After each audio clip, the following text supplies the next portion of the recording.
રાજર્ષિ પરમારહત શ્રી કુમારપાલ ભૂપાલ રચિત 33 શ્લોકોનું સંસ્કૃતમાં આ એક ભક્તિ કાવ્ય છે, જે આત્મનિંદા દ્વાત્રિંશિકા અથવા વર્ધમાન જીન દ્વાત્રિંશિકા નામથી જાણીતું છે.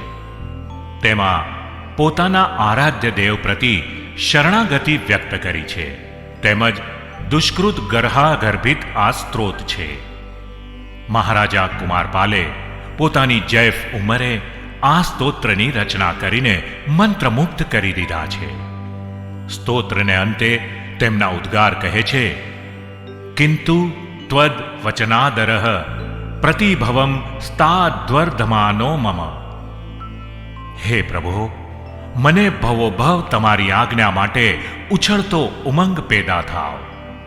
રાજર્ષિના આ ઉદ્ગાર તેમની ભક્તિની પરાકાષ્ઠા સૂચવે છે.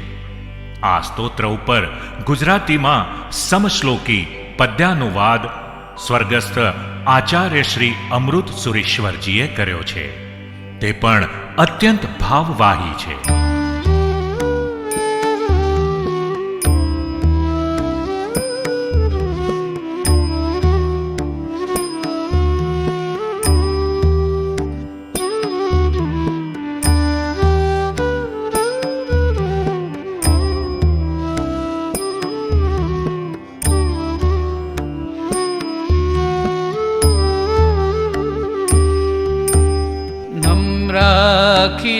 खण्डलमौलिरत्न रश्मिचटा पल्लवितां ह्रिपीठ विद्वस्त विश्वव्यसना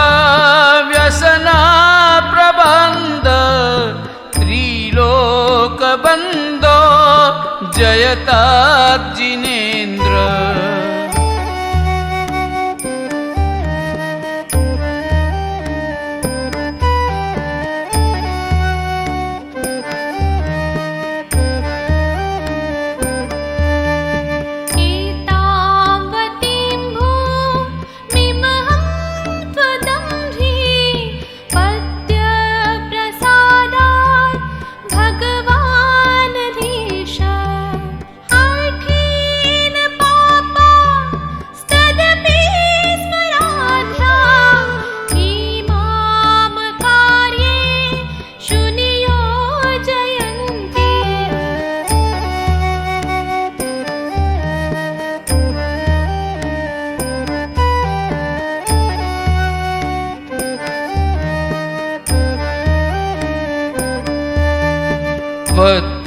त्वत्पादपद्म द्वितीयं जिनेन्द्र स्फुरत्यजस्रं हृदयस्य पुंसः विश्वत्रयी श्रीरपिनूनमेति तत्राश्रयार्थं सहचारिणीव. तत्राश्रयार्थं सहचारिणीव.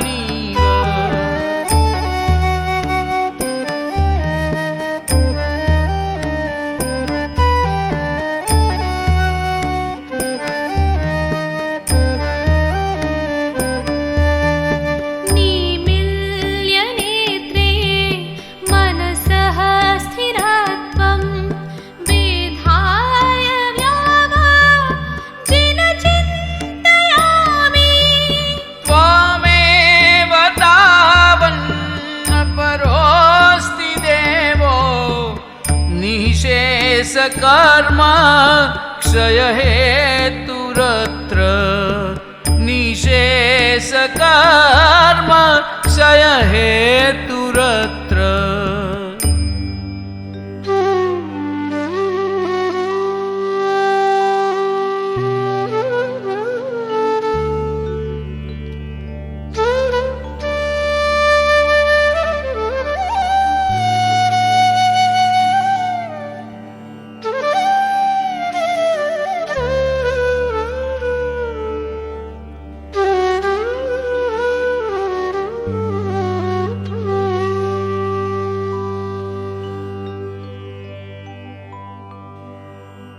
प्राप्तस्त्वं बहुभिः शुभैः स्त्रीजगत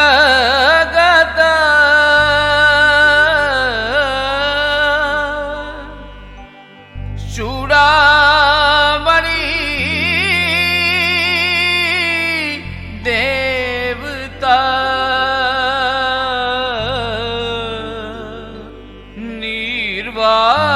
निर्वाण प्रतिबूरसव पी गुरु श्री हेमचंद्र प्रभु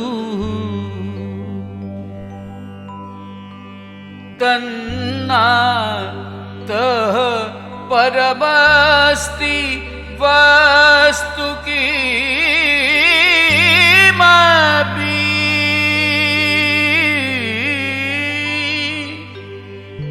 स्वामिन् यदा व्यर्थये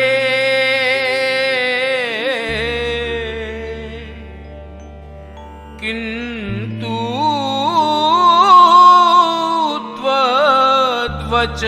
त्वद्वचनादरः प्रतीभवम्